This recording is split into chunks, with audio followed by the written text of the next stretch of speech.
And welcome to another fun adventure that is the Role-Based Podcast.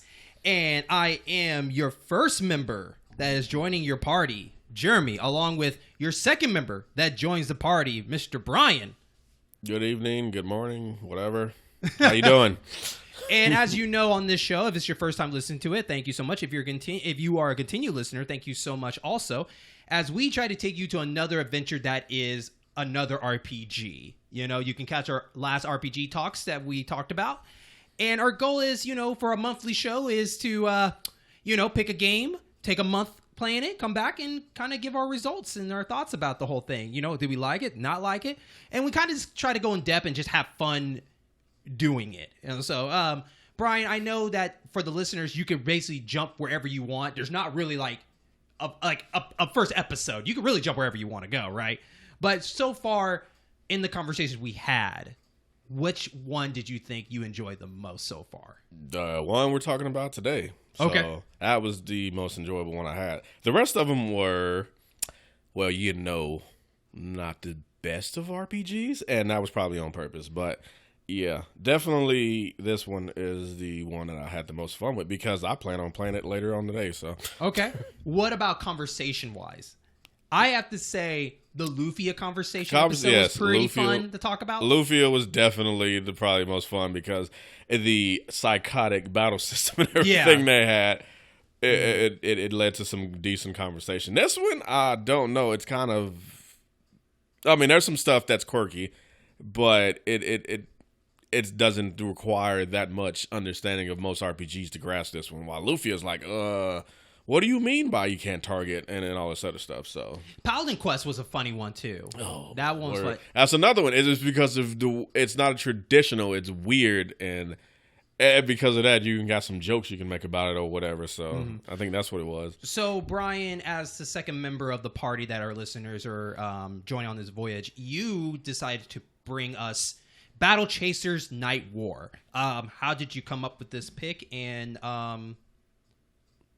there you go. I actually seen it like a preview or something on YouTube because that's where I do most of my watching because I don't have TV because I'm special. But I seen it somewhere and I kind of like the art style because it's, if there's these games called Torchlight and they're like goofy little Diablo style games and the art style looks kind of like that, but they have 3D art and they have 2D art that's hand drawn and it actually looks really good. The 3D art looks, a little rough-ish, but it still looks pretty good. And it's a typical turn-based RPGs, and those still are my favorite. If I wanted to play an action RPG, I just played action game. But it's a turn-based RPG, and I really like turn-based RPGs. So I seen it, and I was like, well, it looks kind of interesting. Plus, the art style is really good. So that's what attracted me to it. Luckily, we got it on a good deal at the time. Was it like $6? Yeah, at the time. Yeah. It's well worth $6. Yeah. So, before we go into the story and everything like that, let's talk about in the first part the cover of the game. So you mentioned that the artwork. So on the cover, we kind of see the typical all the heroes in front of the cover, surrounded by a bunch of undead monsters, followed by a mysterious guy wearing a red mask, kind of like a devil's kind of mask thing. Yeah. Brian, is this cover to you? Is this a very attractive cover for you? Would this be, if you were in a store and you saw this, would this draw your attention? Oh yeah, I definitely picked this game up. The guy with the mask on the back. I know I've seen a movie somewhere where there's a hooded guy and he's got this mask on because you can see it's a guy. It's not obviously a demon, and it's a mask he's wearing. So it looks mysterious. And he got this big machine in the back, and I want to know what that's about. The guy's sword is comically huge, like Cloud's Buster sword or something. So it's like, okay, he's definitely the powerhouse, not the powerhouse of the group, but the attacker or whatever. And then you got a girl with guns, so she's more likely like a synergist or something. So yeah, it definitely is pleasing to the eye. Okay. At least in my opinion, I think it is. Okay. I think so far out of all our picks, this is probably the best looking cover so far at all the episodes we have recorded. Lufia's at now a close second. Yeah. It also feels like somebody that you know in school that just like to doodle and they created this. There's always one good artist. I'm like, man, you could take this somewhere. Yeah. Hey, that guy would have done the art of this. Yeah. So yeah, the cover it's pretty cool. I like the cover. You like the cover. So let's get into how many hours did you put in this game? I put 15 hours in this game. 15? 15. Wow. 5 hours. Really? Yes. Oh my god. What level did you get to? 6. I was 13. Okay. No, 8. 8. I forgot. I remember the last fight I was in, and I got the 8. Sorry. 8. Yeah, 8. Yeah. Yeah. So I was 13. So, Brian, what is the story? Because I couldn't tell you what the story is. I actually have to look this up because the story is definitely not the focus of this game. But it starts out you are just a ragtag group of people, and it comes out that the main character is named Gully. She's a little girl, and she had a father who had these ancient gauntlets that are sought after by a bunch of people, and she carries them around. But her father's gone, and she's got a protector. And then the first guy, he's the one holding the sword on the cover art. Calibretio? No. Calibretio's the machine. Garrison he's not the guardian for the No, Garrison is the guardian's name. Oh, okay. So Garrison is the guardian. He's the one with the sword. Huh, Calibretto is the robots. It's called a sentinel and some ancient being that's sentient. Okay. You got Nolan, I think. He's the magician. Yeah. And Nolan. then I forget the girl's name. Monica. Yeah, she's got a red Monica or something is her name, but and then she's the girl. And there's actually a secret sixth character that you get later, and funny enough, he's on the cover. But anyway, so you're flying in this airship because I forget what they're going after, and they get shot down on this island. And when they get there, they realize there's a sinister plot of a person called the Dark Witch, and she's trying to rejuvenate some ancient monster that's supposed to be at full power, could possibly destroy the earth. So they were just minding their business in their little airship, and they ended up getting shot down and coincidentally helping save the world because they got shot down. And that's basically the story. I honestly think it's terrible that they couldn't show us that in the game, that you had to look that up. Yeah, but if you play the game, you realize it's a minimalist RPG. It's like they don't put you in this majestic world. Say like if you play, this is RPG, it's action RPG. But if you play, say, Tales of Berseria, when you go to different places, you get to see like, there's a house over there or whatever, or you're out in the field and it's just this big lush ocean side or land side or something, and you can see, kind of as far as I can see, and it's all beautiful. This one is like Mario overworld, like Mario 3's overworld. You just kind of walk around in these little lines or whatever, and when you go to a fight, you'll see something. So it feels like a minimalist RPG. They didn't focus so much on the world; they just focused on the meat and potatoes of the battle system. If I told you that this game first came out on Android, would you believe me? Do you believe me this game would have been an Android game? Oh, yeah, easily. Okay, so with that being said, it actually came on Android last. So it was console first and then Android, because this game feels like a phone game first to me. This game is actually a tabletop? It is. And that's where they get the idea for it. I got bored. Oh, yeah? I got bored playing Battle Crashers. Yeah. Oh, really? Yeah. I was not feeling... First of all, you have to look up the story. The characters are very two-dimensional. Very paper, very cardboard. They're not that. Like I said, what drove me in was the gameplay, because the story was bad. There's a crafting system in the game. It's bad. There's... Changing out characters is god awful. It's those little things. It feels like a beginner. Like it feels like a beginner made this game and not really put a lot of thought into it. It's like, I just want to make a game. Like, you got AAA games. This is like a A. Not even that. This is like a B. Yeah. I guess my issue was I just wasn't having fun, because I feel like that this game is far enough in the years of gaming that there should be automatic simple things in that game. Mm-hmm. Like, for instance, like, I can't change characters when I'm on a map, but I can change characters when I'm in a world. Because the world, basically, I call it the board game map. You're going from spot to spot, and if you land on the spot, you see an enemy, you fight that enemy. Yeah. That's it. Like the Mario Overworld. Yeah. So that's it. And it's more of like you're not going. And it's funny too because only certain areas you actually go inside into another kind of stage. Like other than that, you're mostly on the map most of the time. Yeah, and like I said, it feels like a tabletop game. I think that's what they were going for because when you go into these dungeons or whatever, they're just like a square, and then they connect to another square, and then connect to another square. So you're never like in a place that's so big that you can walk for a few days. It's like there's small contained little squares like a tabletop game.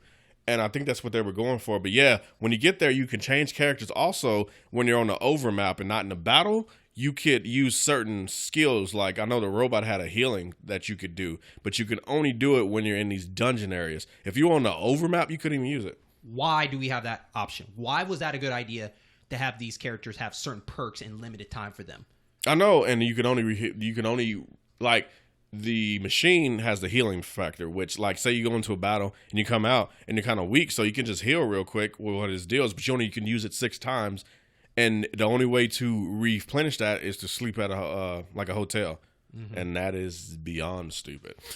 Why can I not? He's the only healer basically in the group. He's the only healer in the overworld until you get Nolan. Nolan can heal as well. Okay. So I didn't get that far. I only stuck with the 3. And the last guy, he also heals. Yeah. So based on my experience, I don't know why they just don't do the traditional, just take it from my magic points and then let me replenish it if I want to. As many times as I want. It's my punishment. Because if you're out and you just went through a hard battle, how are you going to heal yourself? Like, and another battle comes. You're basically... You're screwed, yeah. Yeah, it's not... I felt that. I did. I felt that a lot, and it didn't. And that's when you're on the big overworld view. When you're on we're gonna break it down. You got the overworld view and you got the dungeon view. The dungeon view is the little squares that are all interconnected, and then the overworld view is like a straight line board game thing. Yeah. Now, when you are in the big overworld view, it is really bad because not only that, when you go into the menu, like a traditional RPG, you can go into the menu.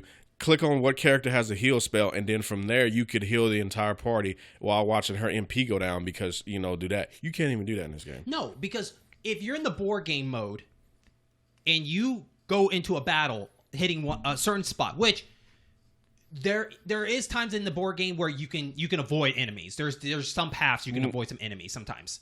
Also, when... There's another way to avoid them. Like when you're walking down on when you're walking down on the straight line path on the board game type, you see these little bubbles, like text bubbles, and they show like there's an enemy there. So when you walk to it, you'll immediately start the battle like a normal RPG. The screen breaks and it goes to the battle. Now, when you get to a certain level, they will give you the choice to fight or not because you're strong. Okay. That's one thing I liked about the game. It actually made me feel like strong. I've played many RPGs where you level up and you still don't feel that strong. You still feel weak because of level scaling and call it. Okay. This game makes you feel that way, and that's one of the instances. You can skip battles if you're further than they are. So, but I guess what hurts is in the board mode, you go into a fight, and after you're done, you can't heal until you go into a dungeon. Or unless you have a healing potion. Yes. And those are few and far between in this game, I swear, unless you just have so much money to spend. And I think that annoyed me. It's like, this is 101 to me. Like, potions to me in RPG games is like the last resort. If you have somebody that's a healer. Exactly. Like, I'd rather sleep than use a potion. Because I want to... The potions in RPG also to me is more of course, last results, but just in case, like, my person's replenish. Okay, now I gotta use potions now. I gotta use potions. This game here, it just felt like that was in the backseat. It's just like, good luck what you have. And also, too, I didn't really feel effect of a lot of people's moves. Like, Goalie with our gauntlets, I never really felt like I made people dizzy when you stomp on the ground when enemies come up to you. Like, when I use it to pound ground and all her, like, I don't get that. When enemies come in, they fight normal. I don't get them dizzy and stuff. It didn't work for me personally. I think you was using it wrong? Yeah, you were using it wrong. But it's dumb. It's not that you were doing anything wrong. It's quirky because I've done that ground pound. Like, say you're in a dungeon. If you're in a dungeon, then the enemies don't look like text bubbles. They look like actual enemies. So they will run up to you and fight you. Now, while you're in the dungeon, you can use these, overworld moves to give you perks when you go into battle. So Gully, the main character, she has these gauntlets that she wears. When you're in the dungeon mode, if you press square, she punches the ground. And if an enemy, before he goes into battle, if you hit them with this, then they will go into the battle stunned, which basically means they lose a turn. And if you hit just at the wrong time, which is very easy to do because you think you're in range and you're not. If you hit at the wrong time, it will completely ignore the stun. But if you hit at the right time, it will. And again, figuring out the timing is so tricky. I can't even do it 100% of the time, which is stupid. You know what? I had a tricky time on the board game map. It was hard to pick up stuff on the map. Yeah. Like I would walk past and it'll blink for a minute. Like, I have to move the joystick around until it appears, and then I can grab it. Please let me grab it. And then it'll go away. Yeah, like, it's touchy. It's like it's sensitive. You barely press it, and you gotta let go. Otherwise, your character will go too far, and you'll miss it. That's why I feel like it's meant to be a phone game because you could tap the item and grab it, or that. It's just so weird how the structure of this game is. Then I think another thing that that kind of annoyed me was. The loot is awful to me in this game. I feel like I get more of a worse end than something good. Like, hey, this gives you +2, but you're -8 on these two. It's like, do I really want to equip this? And I keep getting the same items for certain people. I don't get a lot of good sorted items for everybody. I feel like that at the time, Goalie and the robot are the two that I get the most. My sword guy, whatever, I forgot his name.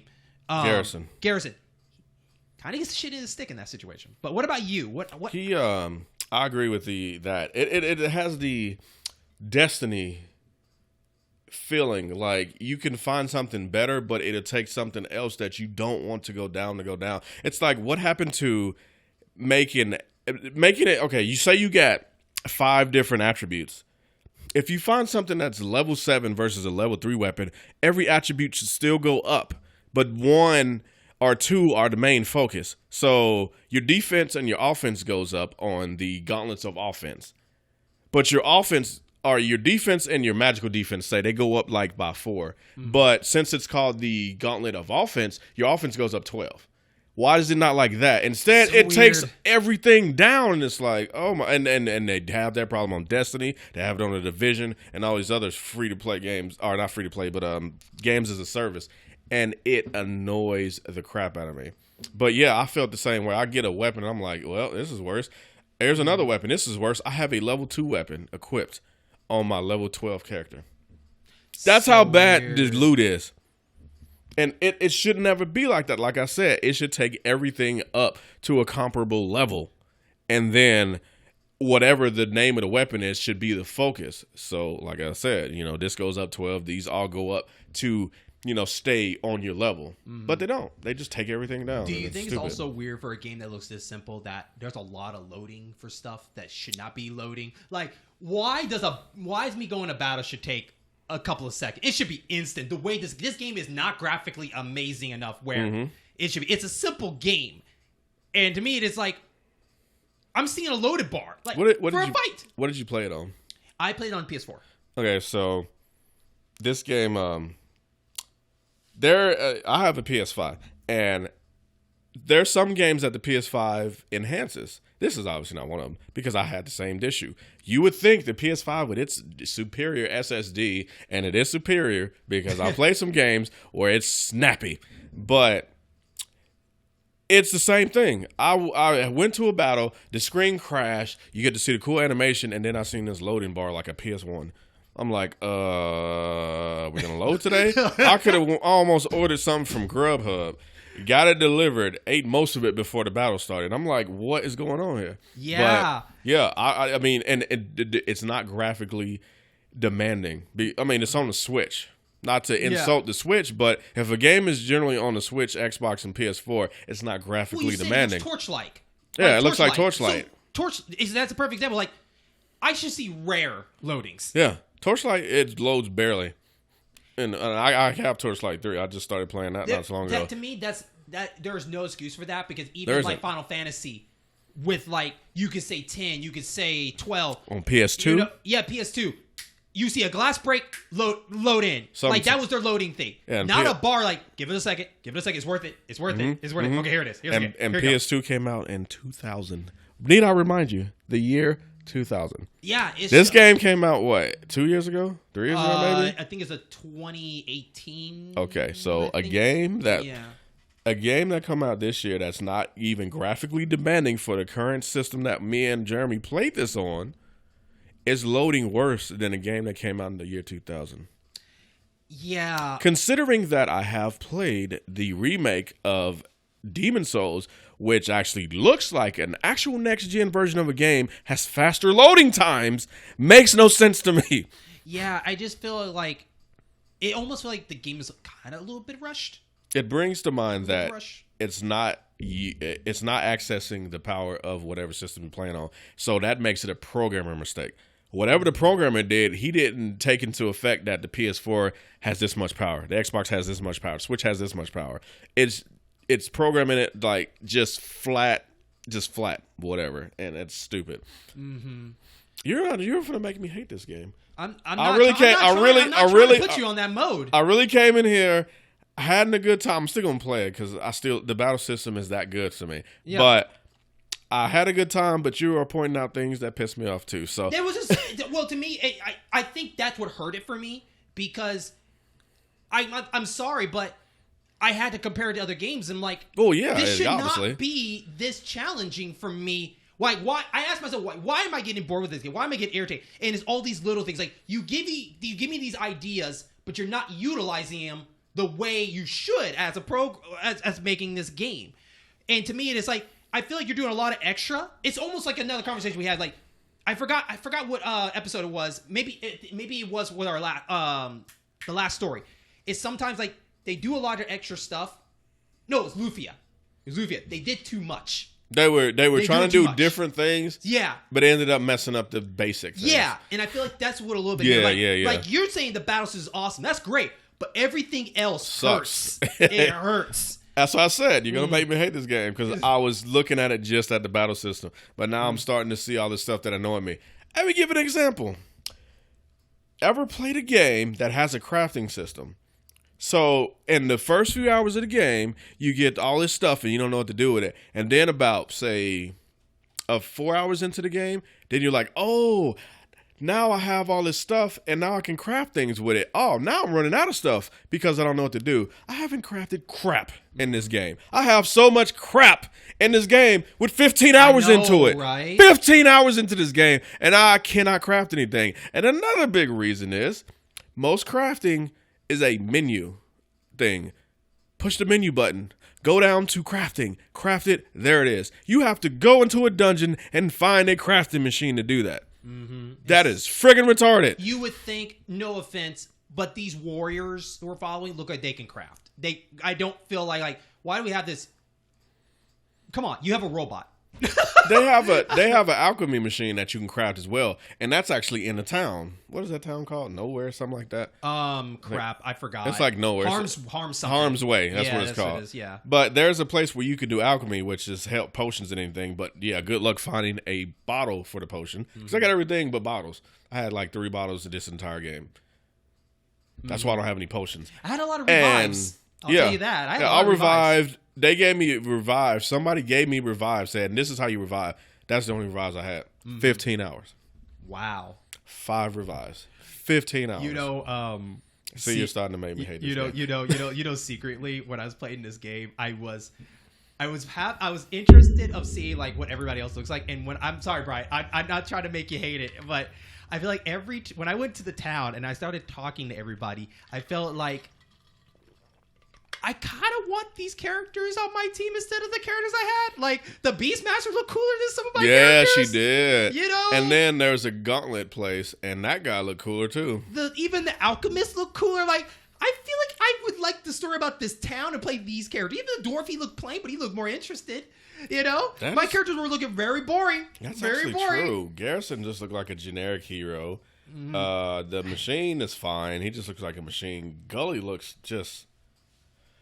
like she's confused. Nolan just looks like a generic wizard. Yeah, the designs are actually pretty terrible. I guess the drawing on the box looks cool, but when you actually put it into use, it's just generic. Now, don't get me wrong. This is normal for a lot of RPG games where most of the time your protagonist is not the coolest looking person, but in your group when you meet up everybody, there's at least two that are cool than some of the other characters outside the world. You know what I mean? There is some look. The villains have to look cooler than your character. That's just me. They got to look fearful, all this stuff, but. You know, like for Final Fantasy X, that's like one of your favorite RPGs. Like in my opinion, Kamari and Auron were the cool two in that group. Just cool. I liked Lulu's look. She Lulu looked like too? Okay, she looked like she looked like a cool black mage, just the way they dressed her. Yeah, but yeah, I agree. But in the going through the rest of the game, Auron just oozed the cool points. Yeah. Oh my god! But going through that world, other games, I never saw another character that I say you look cool in Auron, you look cool than Lulu or anything. This game, I felt like the Beastmaster was the coolest looking design. I was like, I want that Beastmaster.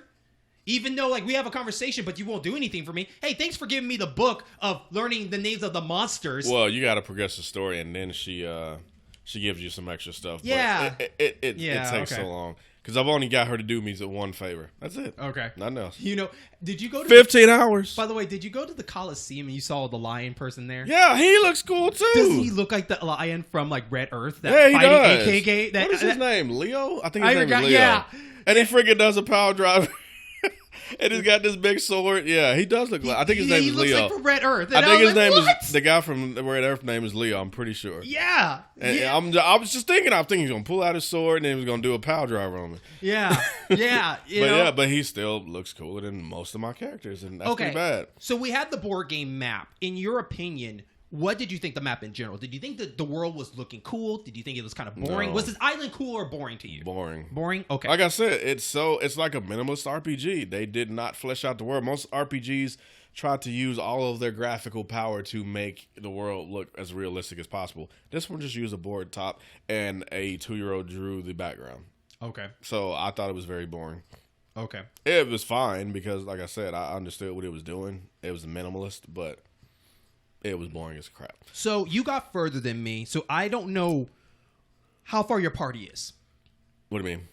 I only had 3. You only had 3 characters? I had 4. Okay, so in the 15 hours, who did you characters. pick up at that time?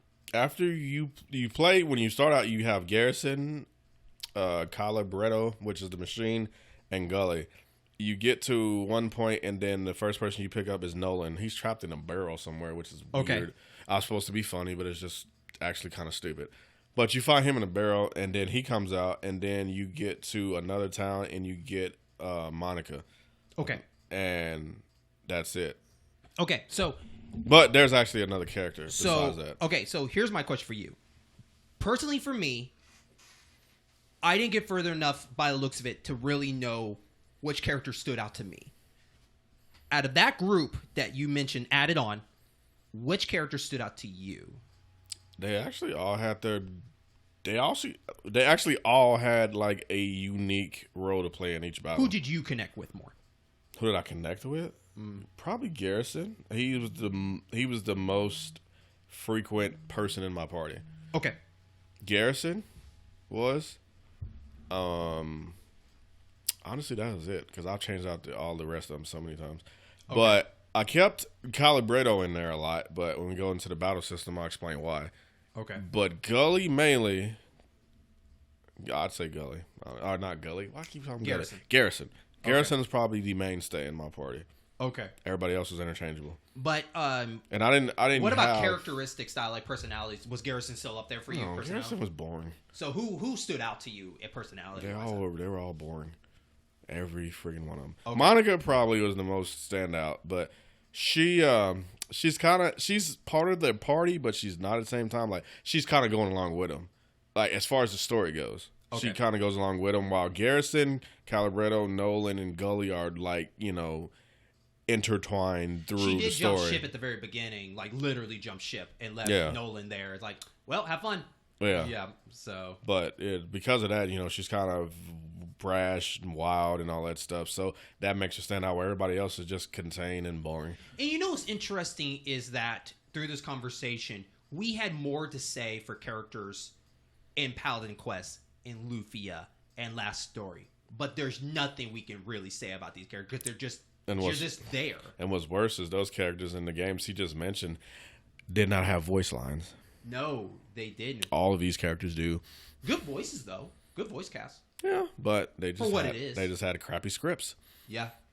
That is, and it's sad. But yeah, the voice cast was actually pretty decent, but none of them really just stood out. Garrison just seemed angry all the time and wanted to fight everybody. Calibretto, the machine, sounded like a machine. Nolan sounded like an old dude who kind of knew stuff but didn't at the same time. And then Monica seemed like just a free spirit. So, I mean, most RPGs have every one of these characters in them. So that's probably why I was bored with it. So this is the number one thing for me. And it hurt my heart in this game. This is what pissed me off where I was like, this is my 5-hour mark here. Okay.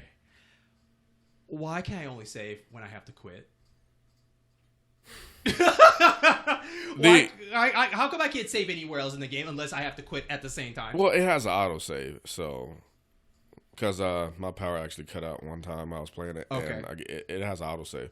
But is it? I agree, okay. Because the actual command says save and quit, not just save, not just quit. Save and quit. They're grouped together. Maybe I want to save and continue. Nope, you got to save and quit and then come back in. That's retarded. But again, they have quick saves, but they don't tell you that. Yeah. Do you estimate how often it autosaves? I do not. Okay. I think that's what I'm afraid of. Mm-hmm. You know? Because I don't see the symbol, I guess. Like you said, you probably missed it. You probably won't notice it. Yeah, I think I want to say it's in the bottom right corner, but see, that don't feels like quote me on that. That just feels like a rookie. They should be an auto, a save, and a save and quit. And it's like I said, because everybody, I mean, most RPGs have like nowadays, most modern RPGs have a quick save function and a manual save.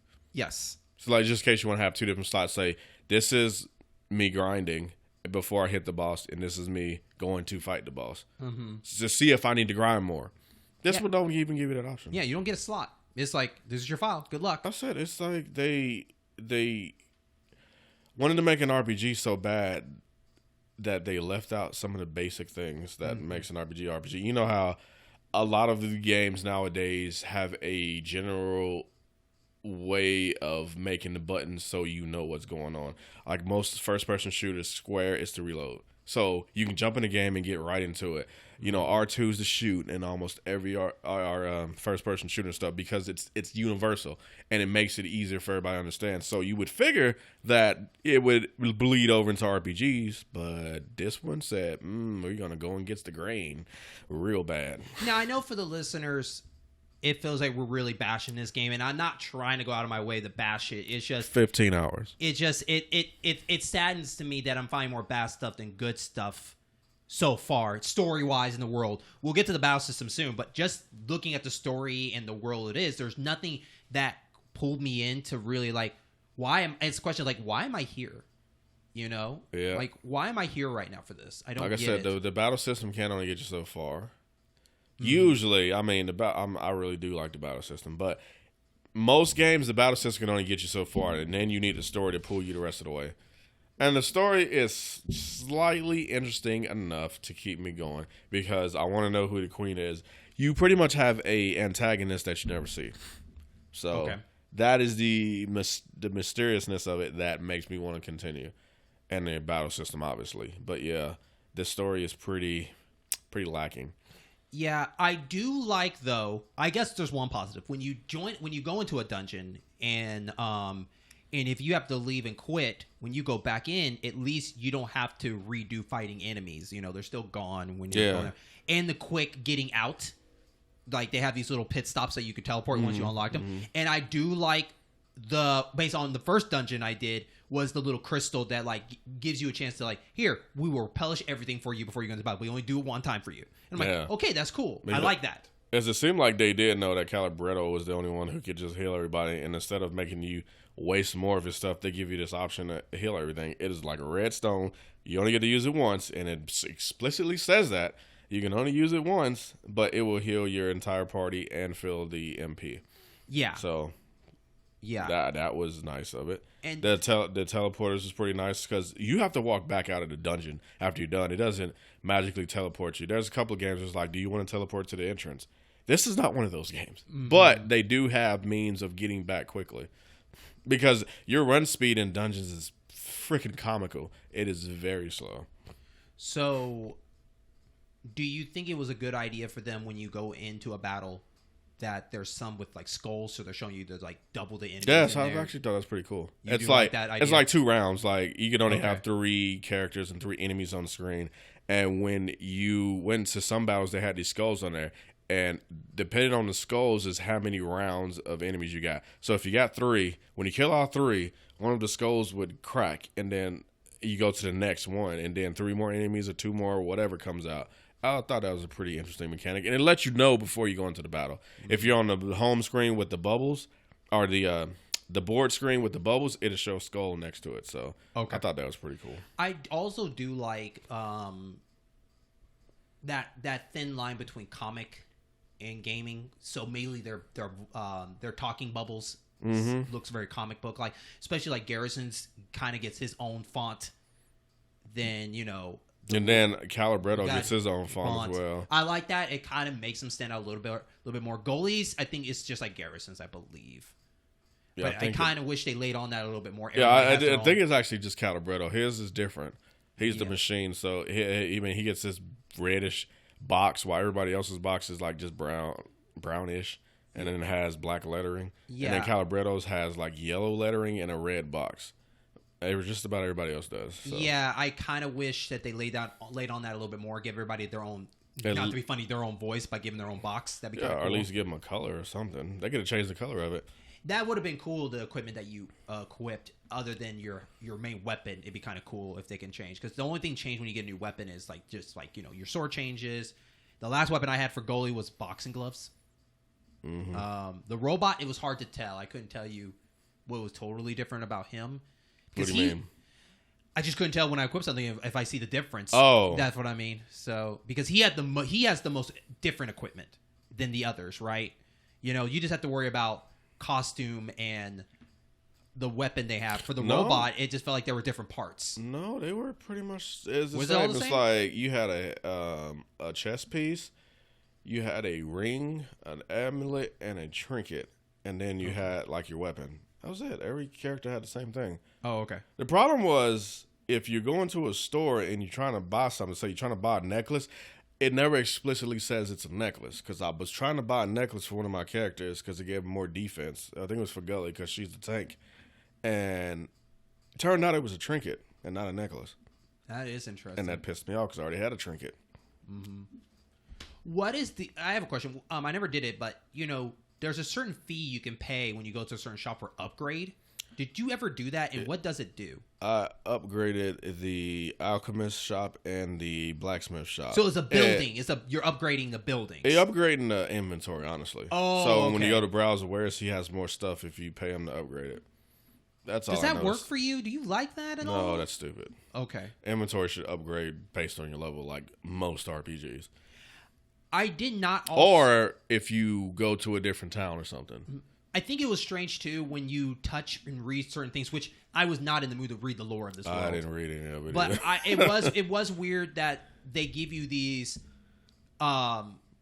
take your own adventure scenarios. You know what I mean? Like, do you want to open this? Oh yeah. They did give you. Or do you just want to stare at it and hope what's in it? Kind of thing. It's like, okay. And that is dumb because why would I say put down or do nothing? Then I'm not going to progress the story.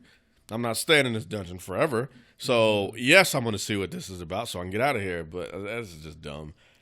I mean, if they ever give you a choice, it should, change some of the game one way or the other. But if they give you a choice to pick it up or do nothing, that's dumb. There was a part, I know you've been through it, but it was like you were at this part where it looks like a little study and there was a bunch of dirty books and you look at the book and you're like, you dust it off. Still can't see it. Bust it off. You dust it off some more. You can see the title. You open the book. You got an item. And it's like, this is a lot of steps just to tell me this, and a lot. And yes, these books are dirty. I get it. But it's like, Is this what you guys are trying to use to fill in the void for certain and stuff? it almost takes away the minimalist RPG thing I was saying. It's like, why don't we just streamline it instead of doing all that dumb stuff? Or maybe you could have cut that out and build the world a little bit and have my characters running through an actual world, not on a tabletop. Mm-hmm. But no, we got to worry about this book that's dirty freaking 4 or 5 times. Even when you open treasure boxes, they ask you. Mm-hmm. I went to the sewers and I know it's like, there's a guy here. Do you want to see what the amulet is or do nothing? No, I'm going to do nothing. I mean, like, you know you're always, in the RPGs, you're always farming for better gear and this and that and the other. So why are you even giving me a choice to do nothing? I want to see if he has a better sword. It's like, come on, man. It's streamlining it, making it easy for people. Like, one of this is completely off topic, but one of the gripes I had about Red Dead Redemption 2 is they didn't streamline how you pickpocket somebody. So you kill somebody, and he would actually grab the person, turn them over, pick them up, and simulate digging into the guy's pockets to get the money instead of just, walking over him and it's saying you got the money. Streamline. Come on, it's a game. We understand it. You can simulate that. You don't have to be so simulator-like that it takes 6 hours to freaking loot 4 people on the ground because you want to make it look so realistic or whatever. And in this game, it's kind of the same thing. It's like, why don't you just say, hey, here's a book, here's the title, there you go. Instead of, here's the book, it's dirty, now you cleaned it. Here's the book, you can see the title, clean it some more, here you go. How many friggin' steps was that? Most RPGs, especially American Western RPGs, they normally do, like, you picked up a book, it's in your inventory, you can read it whenever you want to. Yeah, that's true. That's very true. Yeah, and I wish they did that for this. They could have. It's the little things, Brian. This game has a lot of little things. And it's really changed my opinion of it now that I think about it. Okay, so quote. So let's talk about a quote before we go into the battle system. My quote I found. It's funny because you put 15 hours and you couldn't find a quote, so I did the best I can. As I said, the story was trash. Basically, they were describing what the main boss they were describing, and so this guy described it. I think it was the potion guy, the alchemist. Mm-hmm. He basically said that, he's just your run-of-the-mill archmage turned craze imperial infused with the power of blood demon. And I was like, it kind of, most RPG games, those kind of sum up what he just said. I was like, oh, okay. Yeah. They were definitely trying to be funny with that line. But yeah. I remember him saying that. But I was just like, yeah, whatever. It was supposed to be comedy, but I've heard stuff like that so much that it's so cliche, I don't even care about it. That's why I didn't even put it down as, I didn't really find anything.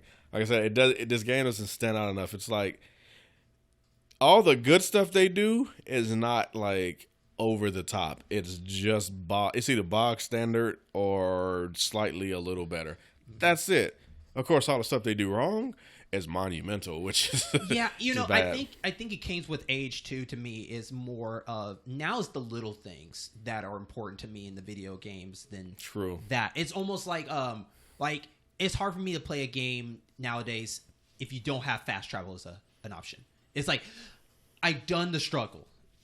I don't want to go through that. If listeners, you play Super Nintendo, you know exactly the struggle. Like all RPG games, it was walk or nothing. Until you get a certain piece that helps you teleport. And to put that in perspective, when you're on the game board map, there is no fast travel. No, there's not. And the game world map isn't exactly big, but again, your run speed is really slow, and going from one side of the map to the other can take almost a minute and a half, and that's stupid. Especially when you have to go back to town to change characters. That makes it even worse. Yeah. Okay, so let's get to the most important part for all RPG players that are waiting for this, the battle system. And I'll go ahead and shoot this out first. Brian likes his battle system because it reminds him of FX10. Go on, Brian. It starts out, the battle is straight up turn-based because, it's a turn-based podcast. Can't play action RPGs here.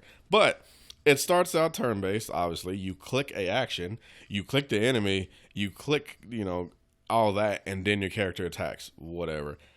In Final Fantasy X, they call it the character turn window, and it tells you who's going to go. So you click an attack, you attack that person, and then, the next person in line goes. This one is the same way as that, but some magic spells take longer than your turn requires. So say you're in the Final Fantasy X, you cast heal. you heal immediately, right then and there, no problem. In this game, if you cast heal, it depends on how the heal is. It will tell you at the side of the screen in the menu, it'll tell you if it's fast, slow, very fast, or instant. If it's instant, then you will heal right then and there. If it's fast, then the next person in the line gets to go, and you will see your character go down, and when his next turn is up, that's when the heal happens. And it's quirky. It works, but it's quirky. Could it be improved to you? Yeah, very much. They can make it like Final Fantasy X.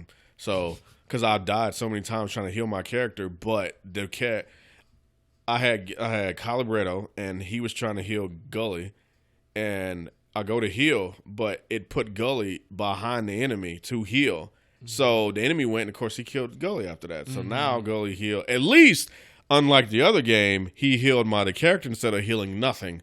Like, remember how I told you about the other game where you attack the same nothing instead of just scooting down the line. Yep. But yeah, at least he healed my other character. But still, it's like I press heal on my turn and I heal on my turn. Now, there are some games that do this, but they have an active time battle, I believe.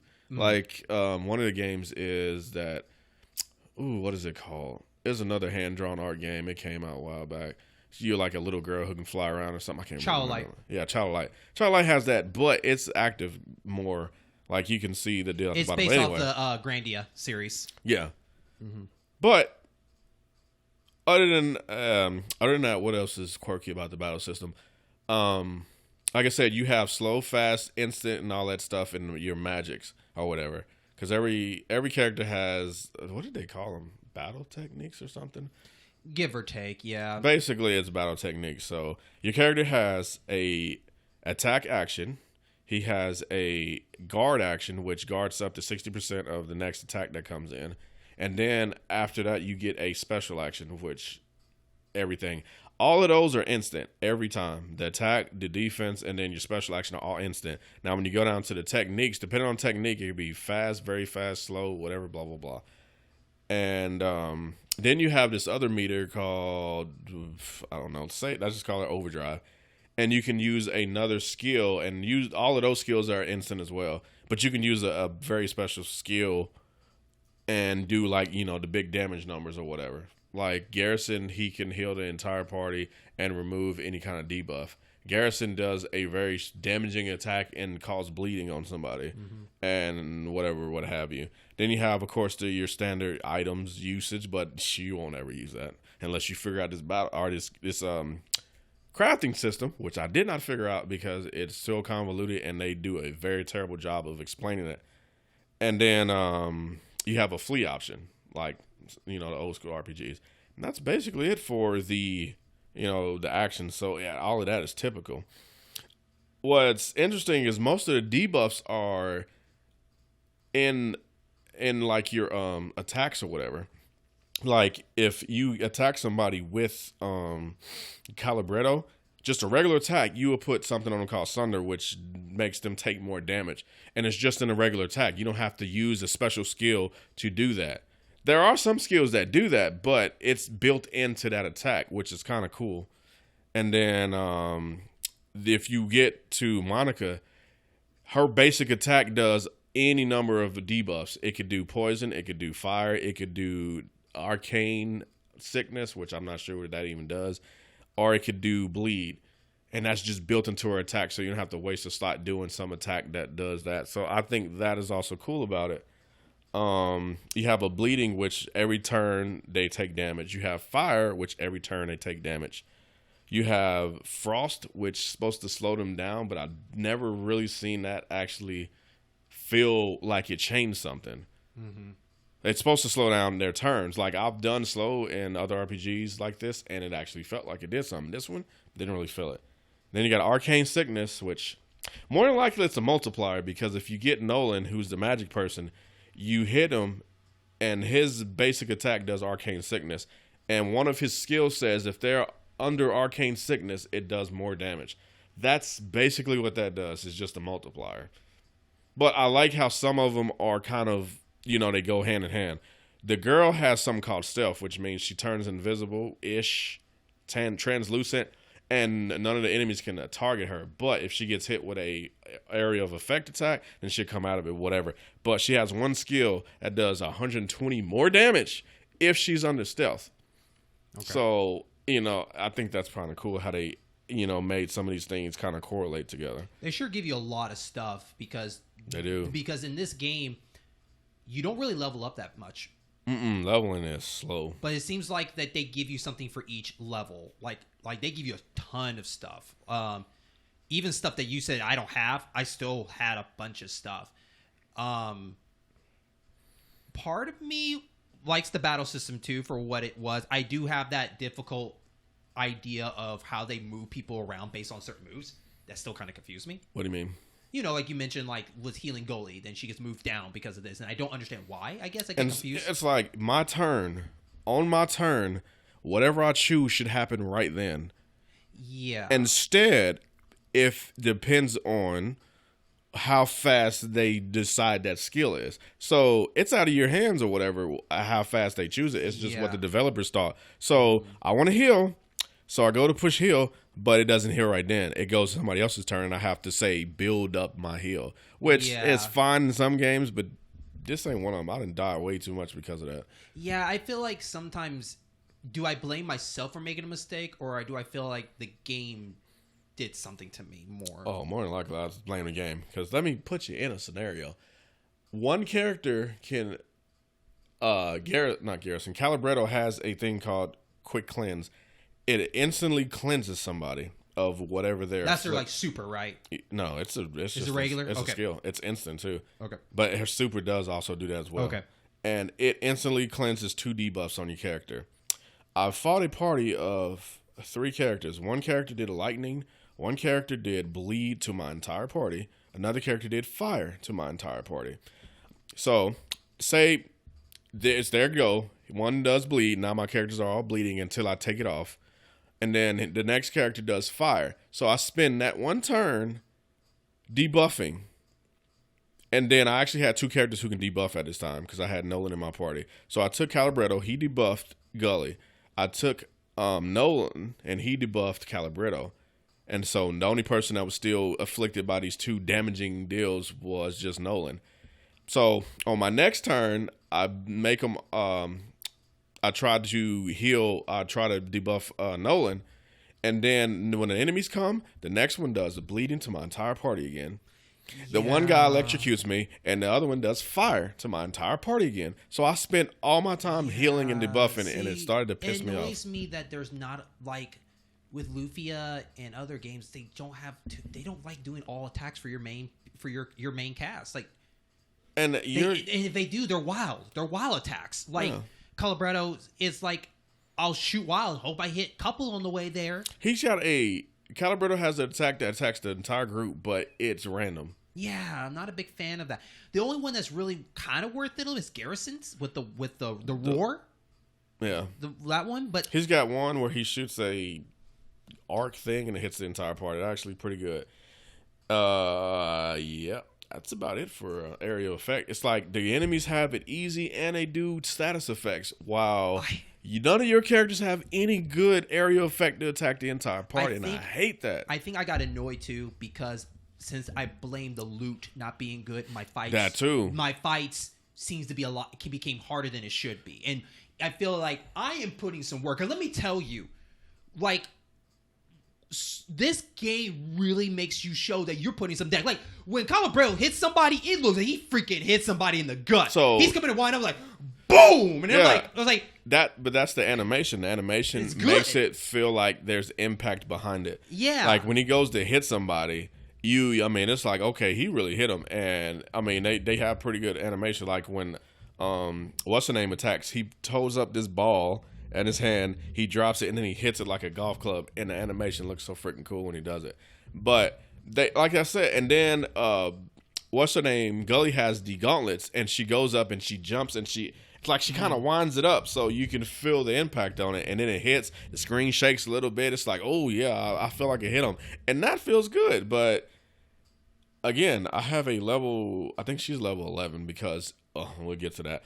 She's level 11, And I go to do the hit and it feels good, but I look at the damage numbers and it's like, well, that is crap. And it gets old because of that, right? Like seeing it over, it's like, this is cool, but I feel like you're not doing anything because I can't give you anything. You know, I don't make enough money. The money you make for each battle is pathetic. And like I said, I think if anybody knows how to work the crafting system, it probably would have been an easier time. But again, they don't explain that very well at all.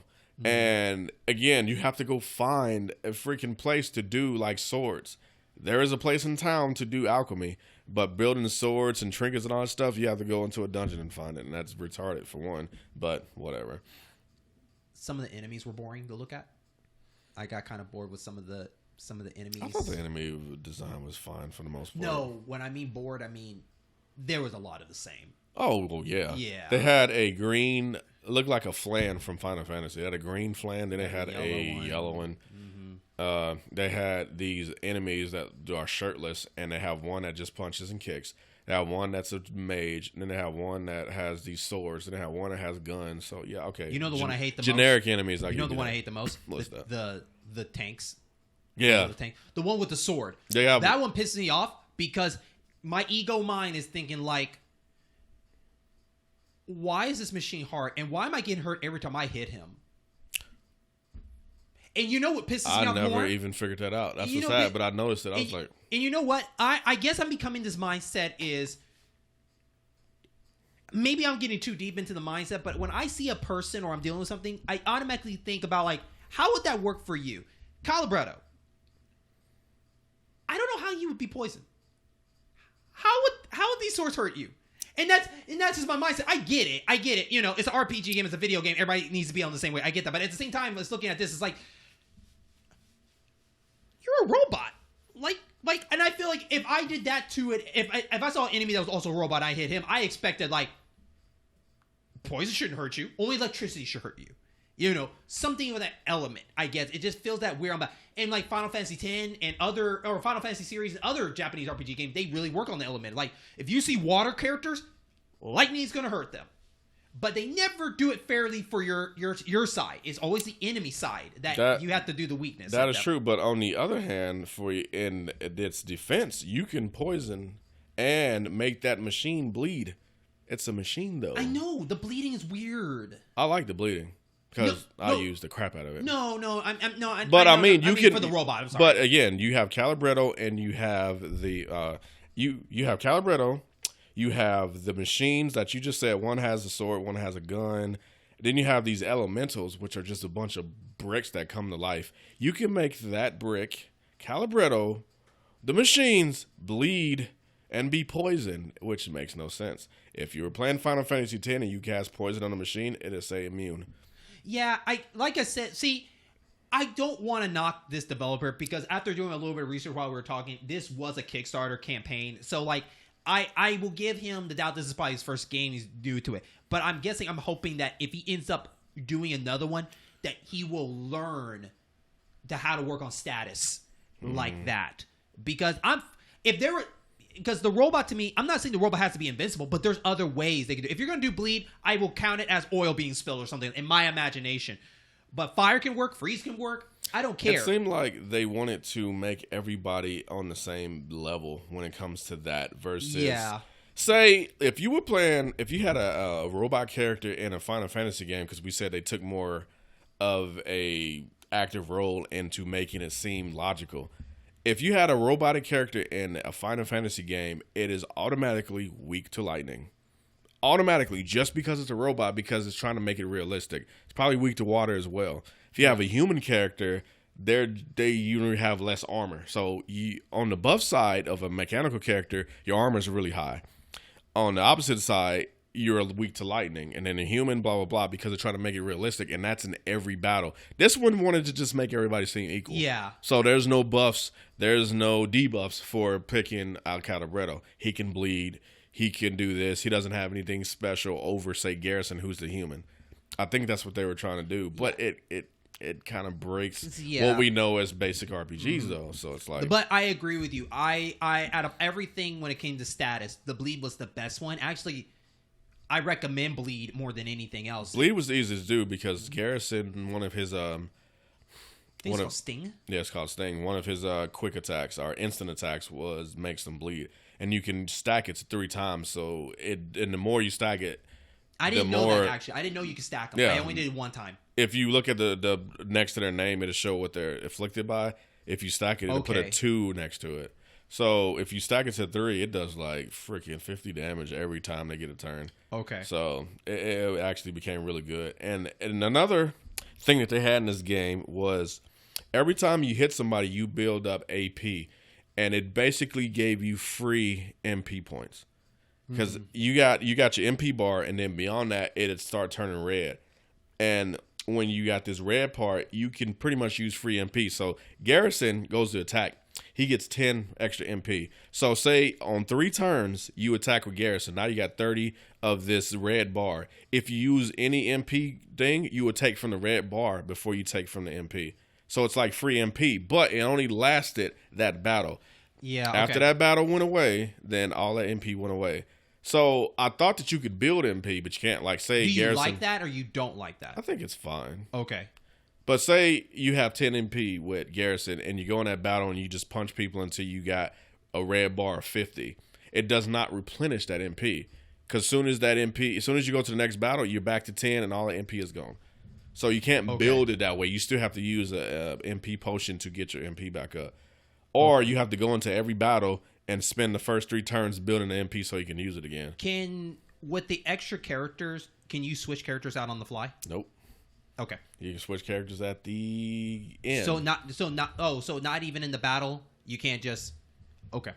Do you think? I know that they don't want to copy and paste, but do you think this game kind of necessarily needed something like that? This game needs to allow you to change characters at least in the menu. Okay. At least in battle, that's whatever they want to do. But how do you feel about the perks that affect your battle? The perks. I think some of them are good. Some of them I don't see a difference. Okay. I had one perk and the perk system is every time you level up, you get a perk point, and they give you a certain number of it, and you have these additional items like it gives you more stamina, it gives you more attack power, more gives critical you this, hit or something like that. It gives you more critical hit chance. Some of them just do that, and I don't see a difference. But one that Garrison had was starts the battle with 10% extra attack. So every time I go into battle, the first attack I do with Garrison is my strongest attack that I can do. Well, actually, it's not because strongest attack you have to work towards. But anyway, so my strongest attack I can do, I'd always do with him, which was his Overdrive attack or whatever, which make him bleed. So the normal, when I first started using it, that attack did 50 damage off the top. But when I used that extra 10%, it did like 70 or something. And it made him bleed. So that is the only real thing I've seen. Also, he had one where every time the battle ends, he gets 30 HP back. So those were good when it was just a generic extra critical hit chance, extra defense. I didn't really see anything. Okay. So that's how I felt about that. Some of them were good. Some of them were terrible. I didn't get them all because there's a lot, but some of them were good, some of them were terrible. So out of all the characters, only got 3. For all the characters I dealt with, I feel like Goldie was the weakest to me. She was. Her side skills and her super were very lackluster. Like at least with Calibretto, like you're a healer and you could take debuffs off and all that. While Garrison can do the poison group attack, you know, he gets to create haste when he hits somebody. But Goalie was like, I just like, why? Like the split earth or the earthquake stuff. It's just like, I feel like that you should have been the muscle based on your gun, and I'm not seeing this. Basically, with Gully, as far as I did, is you use her to attack and stuff at the beginning of the game. After that, she is a tank because she has the taunt, which makes every enemy attack just her. So Calibretto has a skill where it heals the person and then it heals them every turn. I love that one. I cast that on Gully.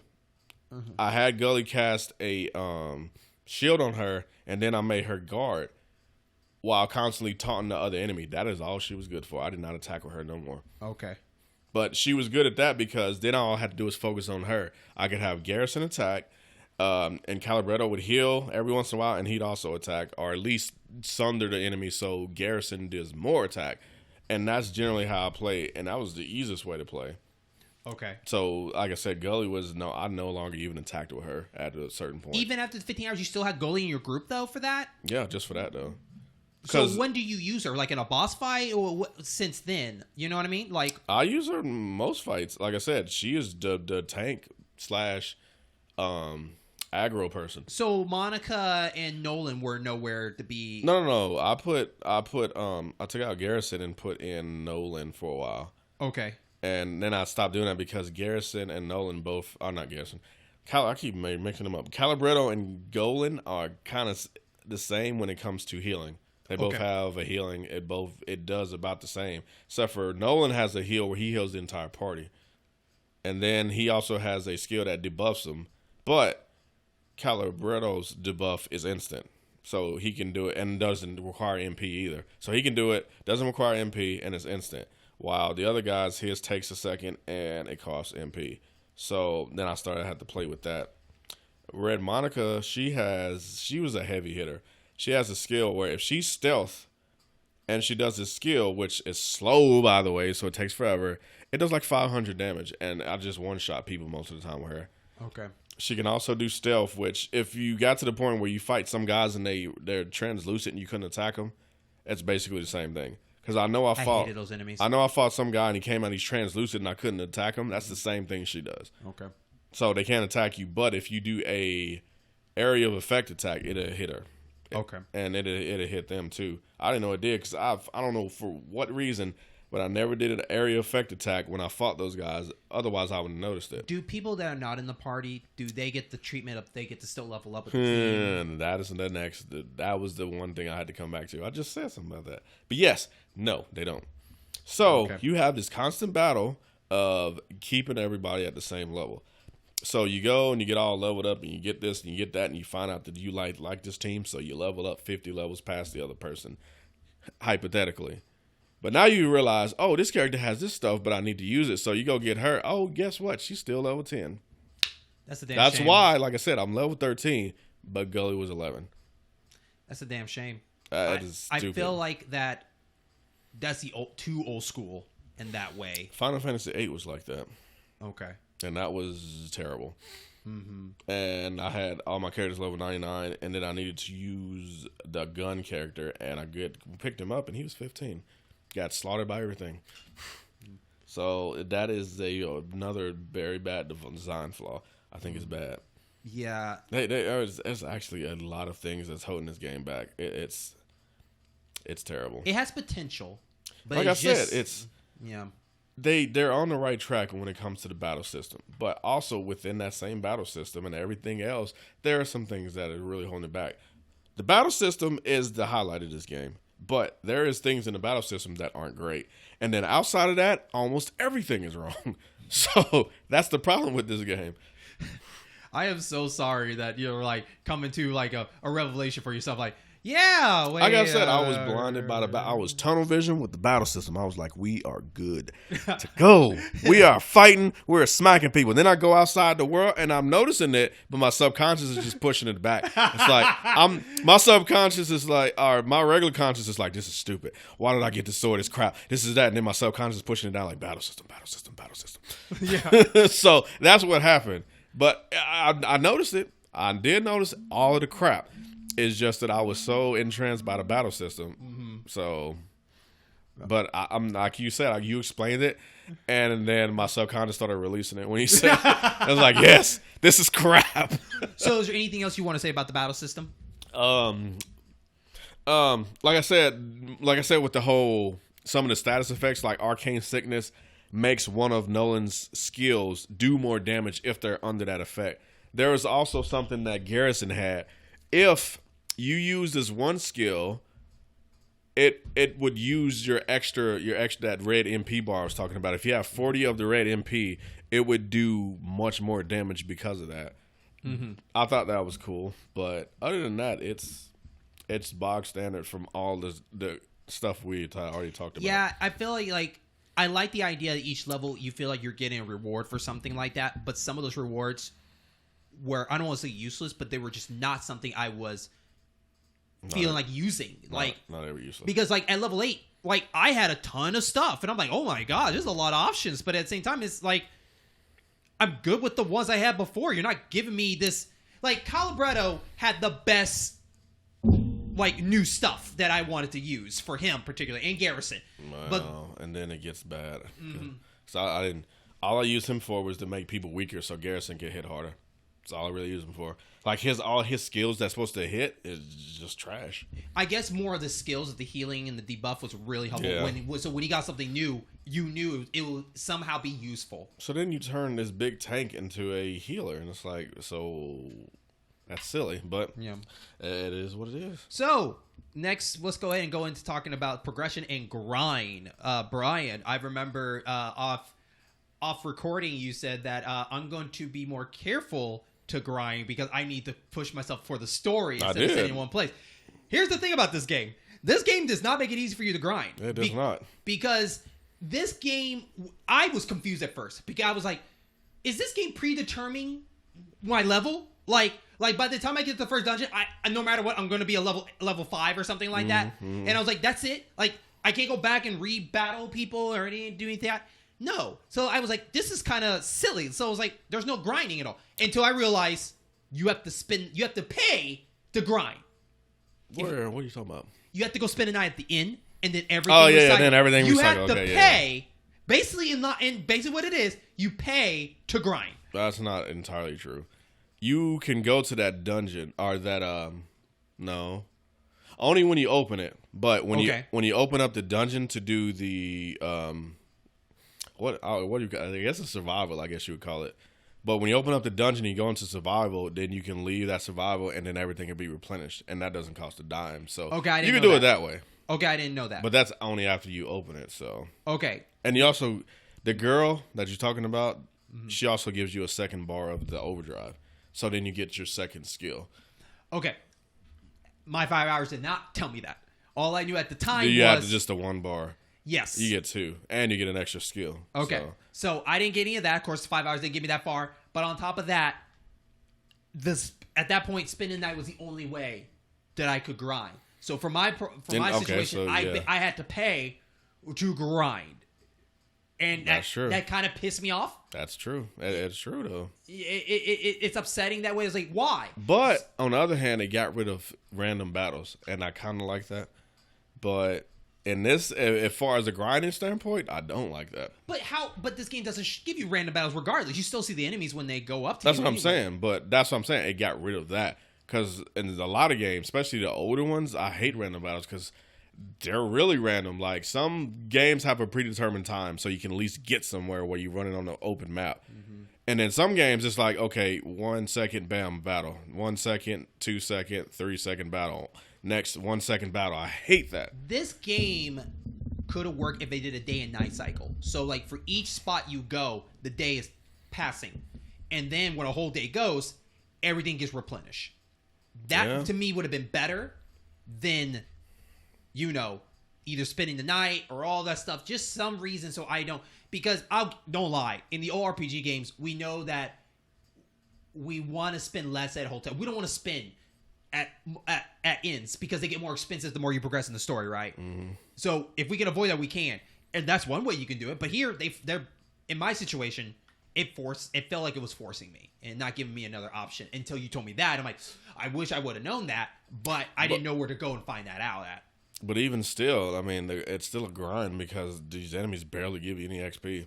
It is terrible. It is. I mean, normal RPGs, even if you grind, I mean, you find that one enemy you can grind and great. This game, there is not that one enemy. I feel like that the developer didn't want the player to be overpowered. They want you to by the time you get to the next place, you should be required enough. Yeah, but I mean, it has difficulty spikes though. It does. When I first got out of there and I got Garrison, difficulty spike. After I got Nolan, difficulty spike. After I got Red Monica, difficulty spike. Every freaking time I went to the next battle with this new character, I was like already ready to go. Got slapped around like it was nothing.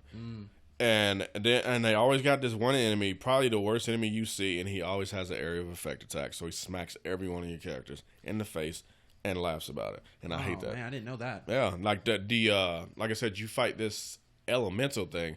looks like a stone, and it has a little hole in it, and it's glowing, and then it has all these little bricks around it. That thing hits so freaking hard, and it hits the entire party. It shoots up all the stones around it, and then there's the one big brick part stays there, and then it just hits every party member, and you can just watch your energy go. I was like, oh my god! And when you get to the Coliseum or whatever, you basically just fight until you can't. And there's a time limit, which is stupid, because when I first got there, I had attackers. So I got through. There's 3 skulls, and then you go to the next round. I got to the 5th skull, then I lost. So then I was like, well, that's because I couldn't heal because I had attackers. So I went back with Gully and I had a healer and all that stuff. I didn't make it to the 3rd skull because I ran out of time. That's weird. That's stupid. And I'm like, how about I just keep going until I die? Screw this time limit. So they want you to hit hard and be able to survive. And yeah. And that's the weakest one. It was level 9. My characters were all at least 13. And I could not get past the 5th skull. It's ridiculous. Okay. Yeah. Yeah, this game did not want me. It didn't make me want to grind. I was like, it does not. It was like, no, I'm not feeling it. I wasn't happy. It was more like, whatever I have to do to get to requirement to beat this boss, I'll do it. Do I need to get to one more level? Thank God. Let's move on. Yeah, you know, but there's like I said, there's a spike on every time you do something. Every time you do one of those missions and they change the exclamation point, difficulty spike, and then you got to run through all these enemies, and there's always just that one big guy who attacks the whole party, and then they have these dog enemies, wolf-like enemies, and every one of them will cast some Sunder on one of your party members and then smack the crap out of them. Sunder makes you take more damage. All of them will cast it. So even if they cast it and you took it away, the next one's going to cast it again. Then you take it away, and the next one to cast it. So then you get to the point where I'm not even going to take it away. Even to the point it's not fun anymore. No, it gets stupid. Mm-hmm. Oh, I'm about to hate this game. Okay, so let's go into our review discussion. So we're not reviewing this game, even though it sounds like we are.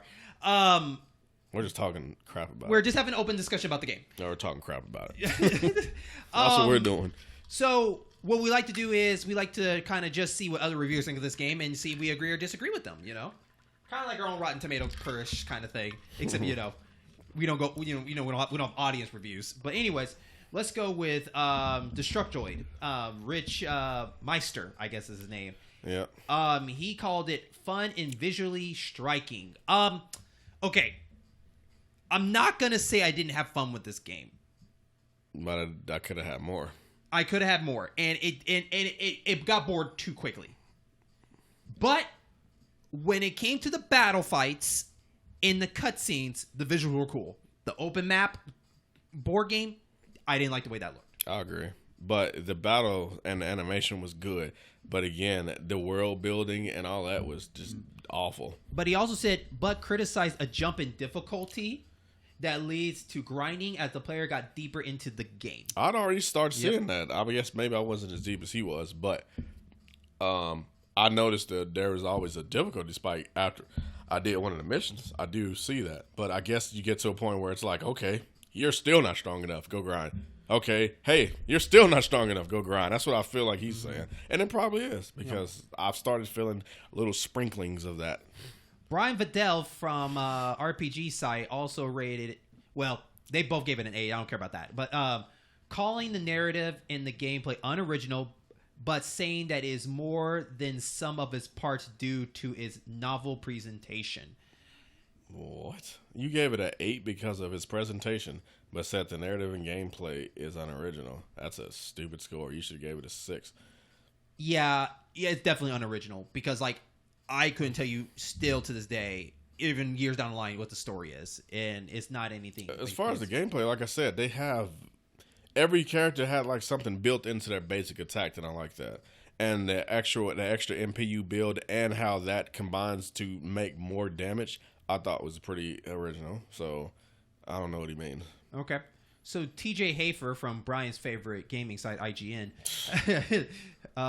saying it is skillfully modernized, retro-style RPG, but criticizing the characters as two-dimensional, saying that the character's development was lacking and that did not grow, evolve, or face personality. Personal adversity. Oh, yeah. So, Brian? I don't like IGN. We all know this. But I agree fully with what he said, Okay. and that's scary. I don't know the word that the hell must have froze over or something. Yeah. So it's funny too because like the criticize does not sound like the score they should be giving it. Like like you said, like they gave it an A. But that's IGN. Well, no, all of them I showed you were all 8s. Yeah, Destructoid, true. all that stuff. But I expect IGN because they do that all the time. This game is bad. This game is bad. 9 out of 10. What?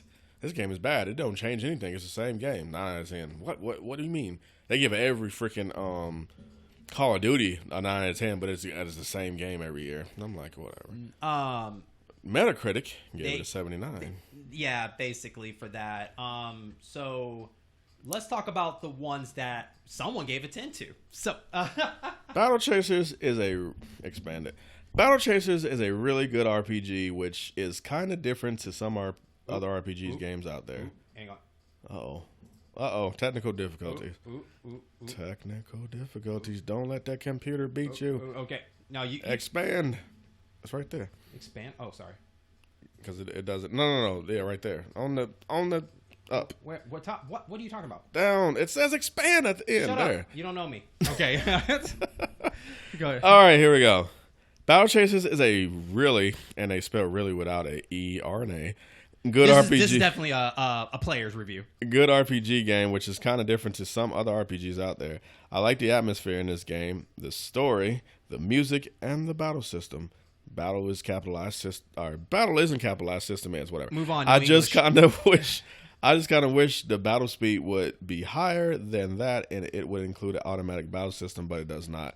Well, it is still a really same way, amazing RPG game, which everyone who loves playing RPGs should have played.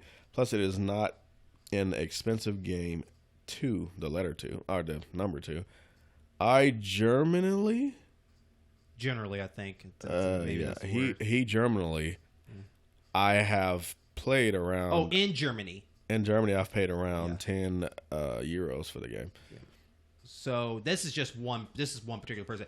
To this person particularly, I think that this person didn't play a lot of RPGs, so this is probably maybe the best that person played at the time. Yeah, if he thinks everybody should play this, he's delusional.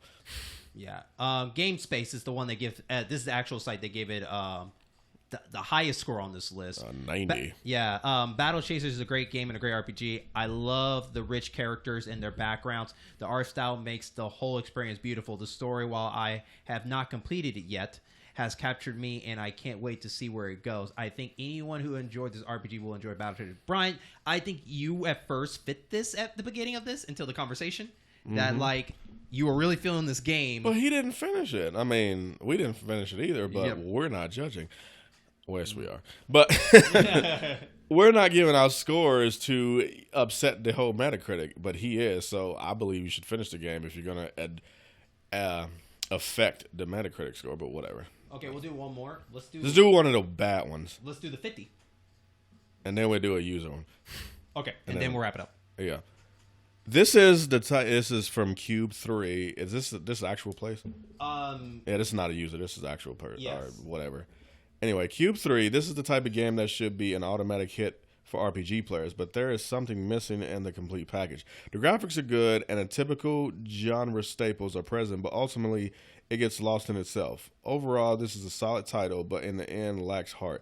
It does everything averagely, and nothing especially rises above or provides anything unique. Unfortunately, as its ingredients definitely lend itself to what might have been a really good game. I agree with that. I agree with that. I agree, like everything he said there. Like, I couldn't say it better myself. There was potential, but it just didn't. It just played too safe. It played way too safe, and then some stuff it played wrong. Like I said, streamline. Yeah. Stop making it difficult. Okay, so you said you want to do one more. And then we'll do a user. That was a critic. Do the worst user score because I know I seen one that was low. 0. Is there any other 0? There's another 0 with more text. Go down. There was a 0 with more text in both of them. I swear I saw it. I'll go down a little bit more. No. Which one are you feeling? You want to do the first one? That's like a one line. All right, let's do that one. You got Spike Spiegel. Dev is a prick. Scam backer. Jeez. Scammed a lot of backers with false promises. Some of us never received that. Okay, this is not. That's more about the Kickstarter. Yeah. That's more about the Kickstarter. Let's do 4. Anyway, I'm not finna butcher that name. Battle Chasers Nightwar. Oh, that's in German. Yeah, let's move on. Let's do this one. Simple. Nice art, but really awful, boring game. Nothing new from past JRPGs. This thing tries to copy. Okay. Yep. All right. So, those are some. It's not awfully boring, but yeah, it can get boring, and yeah, I can see that easily. You know what, Brian? Do one more. Let's do this one, the 4. I think this one might be better. Corin X-Man. Holy crap. We're not doing that. No. I'm not reading all that. Let's do this one. Do not believe the hype. The game is soulless. Jeez. It has one redeeming quality, its visuals. However, the emptiness of the experience make the quality of the visuals meaningless. It is designed like an advertisement that pulls you in and promises something of value, but there's nothing underneath. Buyer's remorse. The game. Everything about the game feels tedious, probably to cover up how the development budget went into making it look really nice. Yeah. It's grindy, it's unbalanced, there's no role playing. There isn't. Ooh, I didn't notice that, but he's right. The loot is boring, the crafting is laborious, and overall it's just a supremely unrewarding experience. Anyone who tells you to wait until New Game Plus should be thrown in prison. There is nothing new or interesting waiting for you. The game is a huge time sink, and you'd be better off playing almost any other RPG. I didn't know there was a New Game Plus. Yeah. Wow. Have I even played like a turn-based JRPG with New Game Plus? The answer is no. I don't think I have. No. I play action RPGs like that, but not regular turn-based. Yeah. Because I would never want to grind like that again. Plus, you get to 100. I mean, come on, that's silly. All right, Brian. It is time for the last part. The question: do you recommend this game? I recommend this game to diehard. I'm starving for a good turn-based RPG because I just really don't have one to play, but don't want anything super spectacular. I would recommend this. If you like turn-based RPGs and want something great, don't even try this. Okay. I recommend this game on a phone, and I leave it there. Because that's probably the best place to probably play this game because it's simple and it's easy to walk away from this. This is not a game for consoles. If you live in New York or Japan and you're used to using public transportation, this will fill that time up. Yeah, but this game is going to be forgettable. I'm going to forget about it. Brian will probably finish off the game, and he'll forget about it. Oh, yeah. But I have no reason. The moment I put the 5 hours in, I uninstalled it. I was like, I did my job.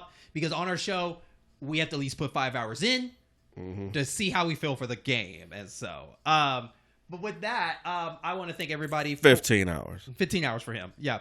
I want to thank everybody for listening to this episode as we took you to another adventure. But there's still more turns to give, and hopefully more games that we'll be able to go to. So remember, we are part of the In-Game Boss program, Network Game and other variety shows. So please check out our other wonderful shows. Sadly enough, this game I did not have a chance to do video work for this because I don't have a car capture on my computer. So I played on PS4, so I wasn't able to do it unless I Twitch. I'm not gonna Twitch this. But the game's out there. You can definitely check out for yourself. Well, hopefully hopefully you can let us know how you feel about it. So you can always just, if you're on Podbean, you can always leave a comment and whatnot. We'd love to hear your thoughts and everything like that. But there's so much voyage to go. And the funny part is I can't wait because at the end of the year, we will have a discussion of on our list.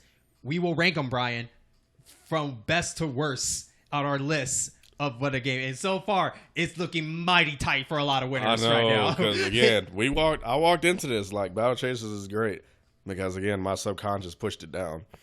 But yeah, my whole opinion has changed. Yeah, during this podcast. Yeah, so we can't wait to hear your thoughts, and we will catch you on our next adventure. 15 hours.